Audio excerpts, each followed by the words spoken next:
आप देख रहे हैं खबरें 24। राजस्थान विधानसभा में आदिवासी समुदाय के मुद्दों को लेकर जोरदार बहस देखने को मिली। आसपुर विधायक उमेश मीणा ने आदिवासी कल्याण योजनाओं में बजट खर्च न होने का मुद्दा जोर शोर से उठाया और राज्य सरकार को घेरा। दरअसल आज विधानसभा में आसपुर विधायक उमेश मीणा ने प्रश्नकाल के दौरान जनजाति मंत्री से पूछा कि वित्त वर्ष 2023-2024 में जनजाति क्षेत्रीय विकास विभाग के तहत 997 करोड़ रुपए का बजट रखा गया था, लेकिन उसमें से करीब 250 करोड़ रुपए खर्च ही नहीं हुए। वहीं खासकर प्रधानमंत्री ग्रामीण सड़क योजना के तहत 100 करोड़ रुपए आवंटित थे, लेकिन उसमें से भी एक पैसा खर्च नहीं किया गया। जनजाति मंत्री बाबूलाल खराड़ी उमेश मीणा के सवालों पर पूरी तरह घिरते हुए नजर आए। विधायक उमेश मीणा ने पूछा कि क्या यह पैसा केंद्र सरकार ने दिया भी था या नहीं, यदि हाँ तो राज्य सरकार ने इसके लिए खर्च का प्रयास क्यों नहीं किया। उमेश मीणा ने बजट खर्च के विवरण पर भी सवाल खड़े किए, जिसमें 3 करोड़ रुपए से स्विमिंग पूल बनाने की बात कही गई है। मंत्री जी से सवाल किया गया कि यह स्विमिंग पूल कहां बनाया गया, किसकी मांग पर बना और क्या स्विमिंग पूल से आदिवासी बच्चों का विकास होगा। इस पर जनजाति मंत्री बाबूलाल खराड़ी ने सदन में जवाब दिया कि यह बजट कांग्रेस सरकार के कार्यकाल का था और केंद्र सरकार ने यह पैसा भेजा ही नहीं। साथ ही स्विमिंग पूल की जानकारी देने के बजाय बांसवाड़ा के खेल स्टेडियम की जानकारी देते हुए नजर आए। विधायक उमेश मीणा ने यह भी उठाया कि जनजाति क्षेत्रीय विकास विभाग इतना बड़ा विभाग होते हुए भी अपने कर्मचारियों की भर्ती नहीं कर रहा, बल्कि शिक्षा विभाग और अन्य विभागों से प्रतिनियुक्ति पर कर्मचारियों को ले रहा है। उन्होंने मंत्री से पूछा कि उन्हें खुद के विभाग में कितने कर्मचारी कार्यरत हैं। जनजाति छात्रावासों में 770 वार्डन पद खाली पड़े हैं, तो क्या सरकार इन्हें एसटी वर्ग से ही भरेगी। प्रश्न श्री उमेश मीणा। धन्यवाद अध्यक्ष महोदय। प्रश्न संख्या 285, आपकी अनुमति हो तो मैं पूरा उत्तर आ गया। उत्तर आ गया। चलो पूरा पूछो। अध्यक्ष महोदय, मंत्री महोदय का जवाब आया है और उस पे मैं आदिवासी समुदाय के उद्धार के लिए वित्त वर्ष 2023-24 में राज्य व केंद्र के विभिन्न योजना के 997 करोड़ बजट, जिसमें 744 करोड़ रुपये खर्च किया गया, मतलब 250 करोड़ रुपया खर्च नहीं हुआ है।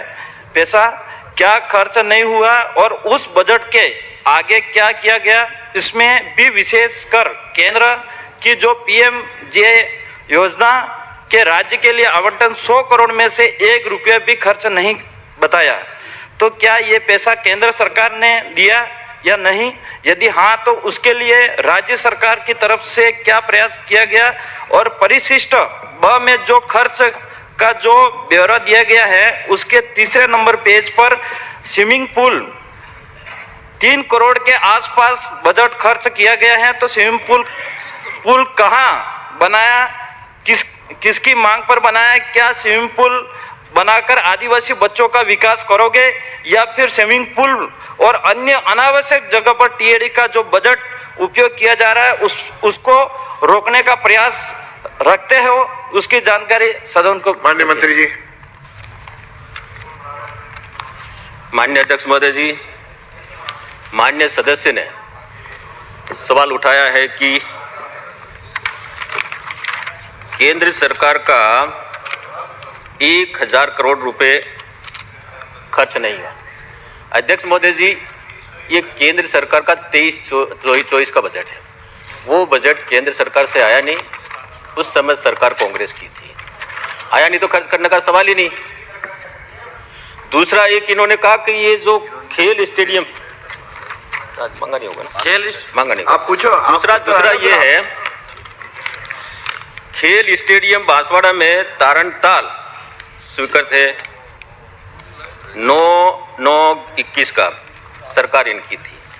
स्वीकृत राशि 5.77 लाख, 90% कार्य पूरा हो गया है। ये कार्य पूरा होने के बाद माननीय सदस्य सीट पे जाइए। क्रीड़ा परिषद को हैंडओवर कर दिया जाएगा। में कोई नहीं आएगा। ये क्या है? अध्यक्ष महोदय, मंत्री महोदय को मैं बताना चाहूँगा, मैंने स्विमिंग पूल के बारे में पूछा था, स्टेडियम के बारे में नहीं और सरकार के बारे में नहीं। तो मैं और ये जो 2023 ये जो अभी चल रहा है 25-26 जो आपके कार्यकाल में केंद्र सरकार का कितना बजट आया ये पूछना चाहूँगा। और आदिवासी के कल्याण के लिए इतना बड़ा विभाग है और सरकार ने 1025 कार्मिक शिक्षा व अन्य विभाग के से प्रतिनियुक्ति पर ले रखे हैं और खुद टीएडी विभाग का एक भी कार्मिक नहीं है। यदि है तो मंत्री जी बताएं और उनके टीएडी विभाग के खुद के कार्मिक कितने हैं। छात्रावास अधीक्षक के जो 470 वार्डन के पदों पर भर्ती के लिए जो प्रक्रिया जारी है, तो क्या माहबाड़ी के केंद्र 100% एसटी वर्ग शिक्षा सहयोगी लगा रखे हैं, उसी तर्ज पर 770 वार्डन पदों पर एसटी वर्ग के अभ्यर्थी लगाने की मंशा रखते हो? सदन की मेज पर अवगत कराए। माननीय मंत्री जी राजू। प्रश्न तो गोलमोल है, प्रश्न तो कुछ है नहीं।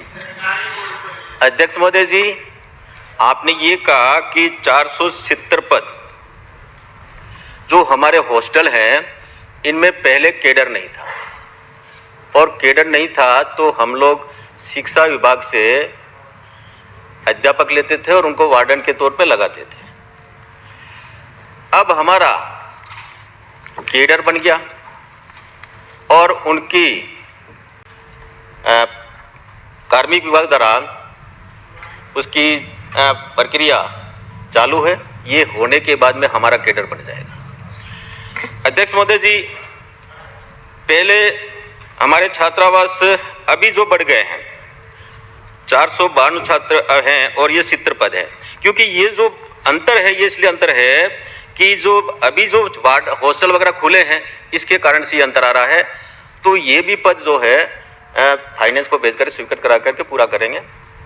अगला प्रश्न है श्री रामकेश। एसटी के जो वार्डन है वो आपके 2 हो गए राजू सर, छोटा 2 प्रश्न हो गए, 2 में भी आपने लंबा, ठीक है आपने पूरा, बैठिए। अरे आप बैठिए, आप बैठिए, आप बैठिए। 2 क्वेश्चन हैं। एक तो आपने कहा कि ये जो पीएमजीएसवाई की जो सड़कें हैं इसके 1000 करोड़ रुपए आए थे और वो एक भी खर्च नहीं किया। और दूसरा, आप ये जो कैडर बनाने की बात कर रहे हो, ये कब तक आपका काम पूरा हो जाएगा और कब तक आप नियुक्ति दे दोगे? माननीय मंत्री जी,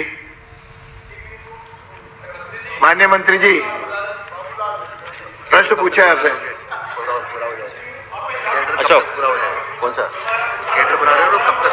एक बार, अच्छा आपने पूछा है क्या? एक बार दोबारा पूछने। मान्य, मैं वो मंत्री महोदय को पता ही नहीं है। अरे भाई, नेक्स्ट प्रश्न पुकार दिया था, एक बार नेक्स्ट प्रश्न पुकार दिया था। अरे आप तो राजू ने प्रश्न काल है, मैं डील कर रहा हूँ। आप एक बार दोबारा पूछ लो राजू, आप दोबारा पूछ लो। माननीय अध्यक्ष महोदय, मैं दोबारा पूछ लेता हूं। हाँ। आपने परिशिष्ट ऐप पे जो लिखा है ना कि प्रधानमंत्री आदर्श ग्राम योजना के अंदर जो राशि का प्रावधान किया था उसमें से 1 रुपए भी खर्च नहीं किया गया, तो इसके क्या कारण रहे? 1 नंबर। और 2 नंबर ये है कि आपने जो प्रावधान किए हैं अलग कैडर बनाने के, ये नियुक्ति कब तक हो जाएगी? क्योंकि आप जनजाति की जिस दिन डिमांड थी उस दिन भी आपने कहा था हम कैडर बना रहे हैं, तो कब तक कैडर बनेगा, कब तक नियुक्ति होगी? प्रधानमंत्री आदर्श ग्राम योजना के अंदर जो राशि का प्रावधान किया था उसमें से 1 रुपए भी खर्च नहीं किया गया, तो इसके क्या कारण रहे? 1 नंबर। और 2 नंबर ये है कि आपने जो प्रावधान किए हैं अलग कैडर बनाने के, ये नियुक्ति कब तक हो जाएगी? क्योंकि आप जनजाति की जिस दिन डिमांड थी उस दिन भी आपने कहा था हम कैडर बना रहे हैं, तो कब तक कैडर बनेगा, कब तक नियुक्ति होगी? माननीय मंत्री जी। अध्यक्ष महोदय जी, नेता प्रतिपक्ष ने जो सवाल किया है प्रश्न अपने परिशिष्ट पर, ये पैसा 23-24 का है। राज्य सरकार द्वारा 75,708.19 लाख रुपए, वे है 63.12, ये राशि ही आपके समय में खर्च हुई है, आई है। अध्यक्ष महोदय जी, संविधान की धारा 275 11,020.80, इसमें 10,000 294.87 ये खर्च किया, ये आपकी सरकार ने किया है। प्रधानमंत्री आदर्श ग्राम में ये पैसा 10,000 करोड़ है। ये पैसा खर्च इसलिए हमें पहले बताया था कि ये पैसा आप लोग ले नहीं पाए, वहां से केंद्र से मिला नहीं पाए कि भारत सरकार ने दिए नहीं, केंद्र से आया नहीं ना, उत्तर सुन लो। केंद्र से आया नहीं तो खर्च कहां से होगा? दूसरे किसी को नहीं है अनुमति, सबके लिए नहीं है, आप अकेले लो। अलग आप प्रश्न लगा दो अगली बार। दूसरा आपने क्या पूछा था, कब तक केडर का पूरा करोगे? इसी में केडर का कब तक पूरा करोगे? अध्यक्ष महोदय जी, केडर का ये इनकी समय में हो गया था, लेकिन जो नियमों में अपनों को अपने वित्त विभाग को दे करके उसको फाइनेंस में लेना था वो आप ले नहीं पाए। हमने ये प्रक्रिया पूरी करके और अब हमारे कमिश्नर कार्यालय प्रज्ञाधीन है, ये आते ही बहुत जल्दी कार्मिक का परीक्षा कराएगा और उसके बाद में ये मंत्री जी, हो गया। मेरा इतना सा ही आग्रह है सर, इसमें हमारी सरकार उसकी नहीं है। सीधा अगर पैसा जिन लोगों ने खर्च नहीं किया, चाहे हमारी सरकार के अधिकारी हो, उस पर आप कार्रवाई करना चाहेंगे या नहीं चाहेंगे? एक नंबर बात। दो नंबर बात, जो काम हमारे टाइम में ही हो गया साहब वो कैडर का, तो आप 1.5 साल से कुछ कर ही नहीं पा रहे और बार बार ये कि हम कर रहे हैं। अरे अभी कर दिया और ये प्रक्रिया दिन है जो हमारे कमिश्नर कार्यालय में आते ही हम इसको फाइनेंस को भेज करके अभी जल्दी परीक्षा करा अगला के प्रश्न